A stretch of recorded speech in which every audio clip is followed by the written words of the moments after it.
नमस्कार, बहुत स्वागत है आप सभी का। आपके साथ मैं पल्लवी रविंद्र सिंह। पीएम मोदी पश्चिमी अफ्रीकी देश घाना के दौरे पर हैं। वो घाना जो अफ्रीका का सबसे बड़ा सोने का उत्पादक देश माना जाता है। लगभग पूरी ही दुनिया में सोना उत्पादन के मामले में छठे नंबर पर यह आता है। यह देश अवैध सोना खनन को रोकने के लिए संघर्ष भी लगातार कर रहा है। इसके लिए सैन्य अभियान भी चलाए जा रहे हैं। घाना को गोल्ड कोस्ट भी कहा जाता है। ऐसा इसलिए क्योंकि यूरोपीय व्यापारी यहाँ सोना खरीदने के लिए आते थे। सदियों से यहाँ सोने की खोज होती रही है और खनन लगातार बढ़ता रहा।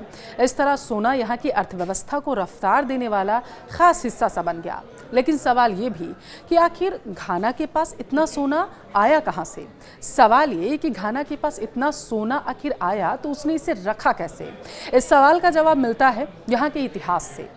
घाना अफ्रीका के पश्चिमी क्रेटन क्षेत्र में है। यह क्षेत्र अपनी अरबों साल पुरानी चट्टानों के लिए मशहूर है, दुनिया में जाना जाता है, जिसमें खनिज तत्वों का विशाल भंडारण छिपा हुआ है। और इसमें कुछ चट्टानें ऐसी भी हैं जिन्हें बिर्मियन ग्रीनस्टोन बेल्ट कहते हैं, जो सोने के लिए मशहूर है।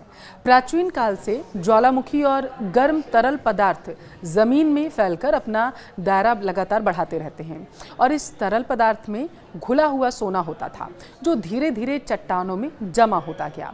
समय के साथ चट्टानें ऊपर उठती गईं और ऊपरी हिस्से का जो क्षरण होता रहता था, नतीजा ये हुआ कि सोना नदियों और किनारों तक पहुंचने लगा और यहीं से सोना घाटियों और रेत में जमा होने लगा। इसे ही प्लेसर गोल्ड कहते हैं, जिसका खनन किया जाता रहा है। पश्चिमी हिस्से में तारक्वा और दमांग और आशांति क्षेत्र में बड़े पैमाने के सोने की यहाँ पर खदानें हैं। यहाँ से इसका खनन किया जाता है। सोने के खनन के लिए घाना की सरकार ने अपनी नीति को आसान बनाया है ताकि विदेशी कंपनियां यहाँ सोने की खोज कर सकें, यहाँ आ सकें और खनन में निवेश कर सकें। दरअसल खनन करने वाली कंपनियां अब सोना निकालने के लिए आधुनिक तकनीकों का सहारा लेने लगी हैं, इस्तेमाल करने लगी हैं। इसका खनन करने की भी पूरी तरीके से प्रक्रिया एक है।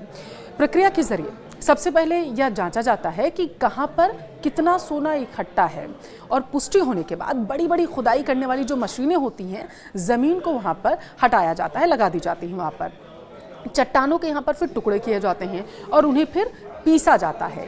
इसमें से सोने को अलग करने के लिए रसायन का इस्तेमाल किया जाता है। इसके बाद शुरू होती है सोने को शुद्ध करने की प्रक्रिया। इस तरह शुद्ध सोना हासिल होता है और उसकी बिक्री तैयार की जाती है।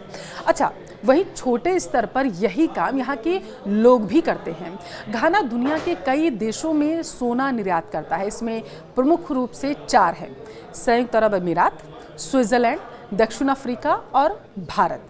इसके अलावा घाना कुछ अन्य देशों को भी सोना निर्यात करता है, लेकिन बहुत ही सीमित मात्रा में। सिर्फ 4 देशों को यह मुख्य रूप से निर्यात करता है। पूरी दुनिया में सोना उत्पादन के मामले में चीन अभी भी फिलहाल सबसे आगे है।